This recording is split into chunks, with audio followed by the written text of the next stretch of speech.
We'll now proceed under the 5-minute rule with questions for the witnesses.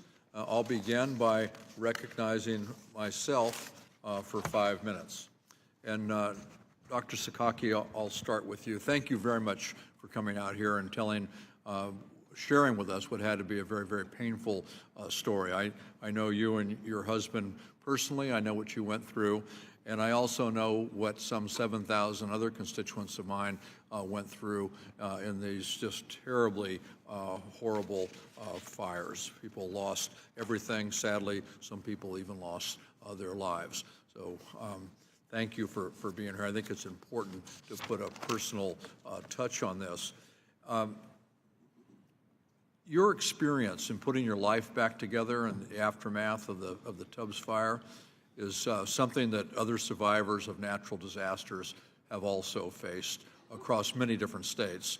Do you think the people of North and South Carolina who just lost all of their belongings and in some cases their lives after Hurricane Florence are going through some of the same things that you're going through? Yes, I believe so. I think there's the initial shock and then coming to grips with trying to put your life back together, from everything from getting your possessions to your home and finding a place to live again. And these natural disasters, they don't discriminate. They take out, as we know at home, entire towns.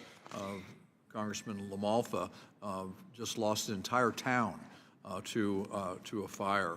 And you're well connected, you're educated, and your husband is also well educated and a smart guy.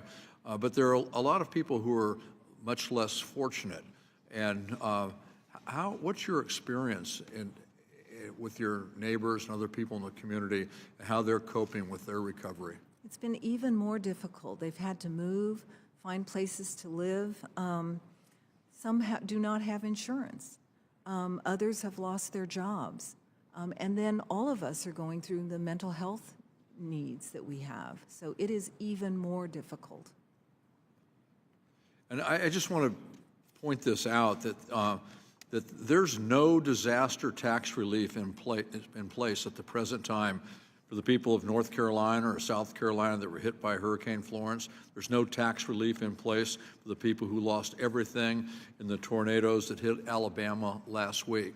And I really think it would be helpful and the right thing for us to do as a Congress to take this hurdle away from folks who are trying to struggle to put their life back on course. So thank you for sharing your story, and hopefully we can put on the books permanent redress to these problems.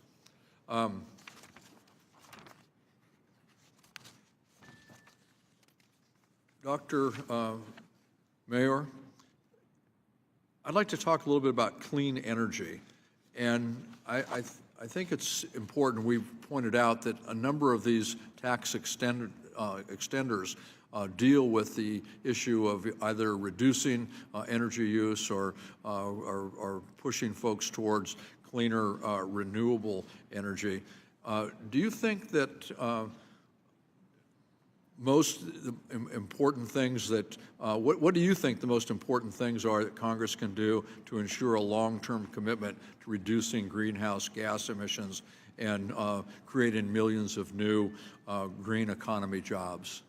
So I think the basic intuition behind what Congress should be doing is trying to make sure that the costs of new technologies that reduce greenhouse gas emissions are less than the cost of existing technologies that spew more additional greenhouse gas emissions. So you want to change the balance of those things.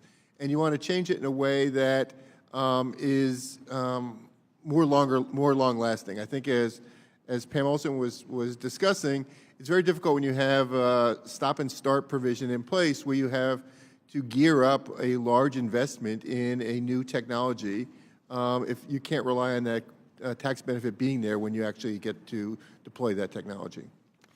One of the things that I've heard for my entire time on the committee from folks who are trying to create jobs in that space is that the temporary conditions, tax conditions, are really a real setback for them. Hard to go out and attract capital investors and things of that nature.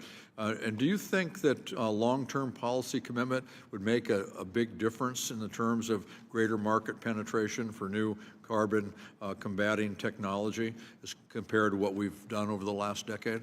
Sure, I think that if you can have an incentive in place that's going to be there for the long term, you can get taxpayers to make long-term investments based on that, and that's what you're trying to do.